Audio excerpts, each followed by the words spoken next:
So last night at about 10:10 p.m., officers were dispatched to an armed subject, a domestic situation, and it ultimately ended up at a location on Foxtail Drive, and that's where officers encountered him the second time. And I will let the Undersheriff give you the details of the investigation. Yeah, good morning. So last night at approximately 10:10 p.m., officers responded to a call of an armed domestic violence call in District 6. That subject was reported to be armed with a knife, and he had made threats to his wife, stating something to the effect of that they were both going to die that night.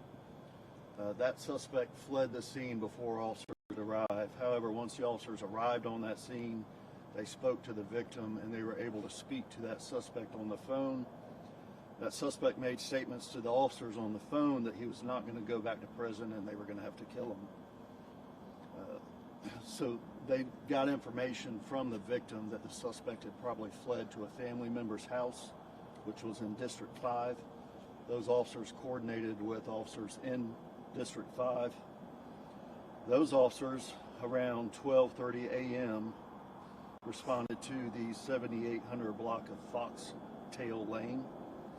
Once they arrived, they located the vehicle that the suspect had been reported driving. When they walked up to that vehicle, that suspect was sitting in the car.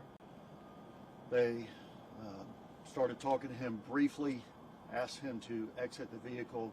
As he was exiting the vehicle, they observed him grab a large knife.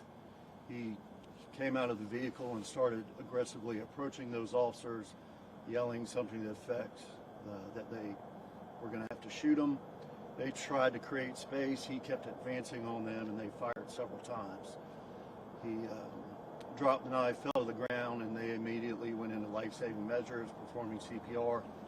The suspect was taken into custody and transported to a local hospital where he later died from his injuries.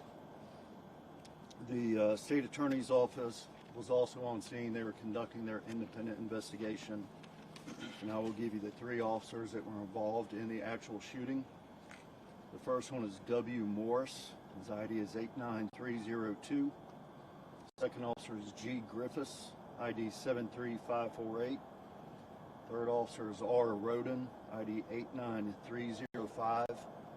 And that was all three officers, that was their very first night at work, out on their own. So they are all new officers. That was also obviously their first officer involved shooting.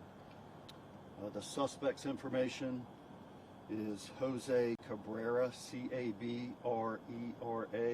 He's a 62-year-old Hispanic male. With that, we'll take any questions.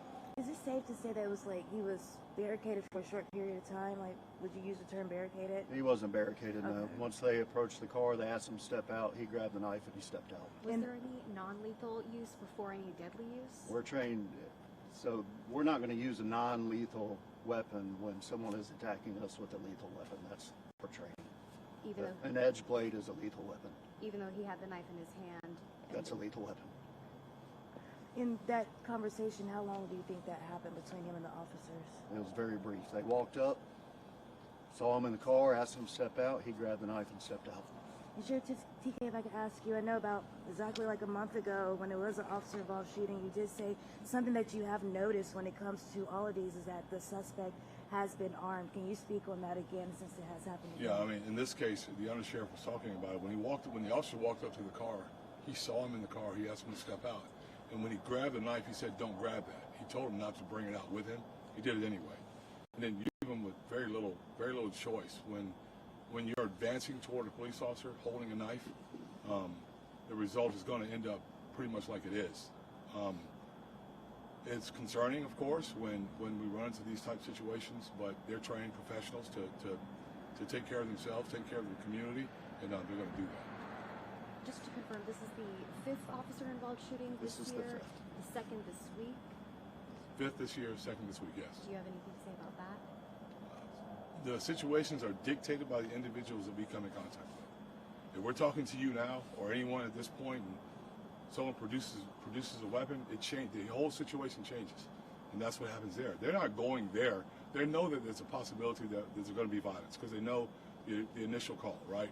They're not going there to do that, but when it rises to that level, you have a couple of choices. You can let that person stab you, or you can take action and end the threat. You mentioned this was all 3 officers' first night on their own. Do you think their lack of experience in the field has anything to do with what happened last night? No, I think it has nothing to do with the lack of experience. I mean, they're trained. They've been very well trained.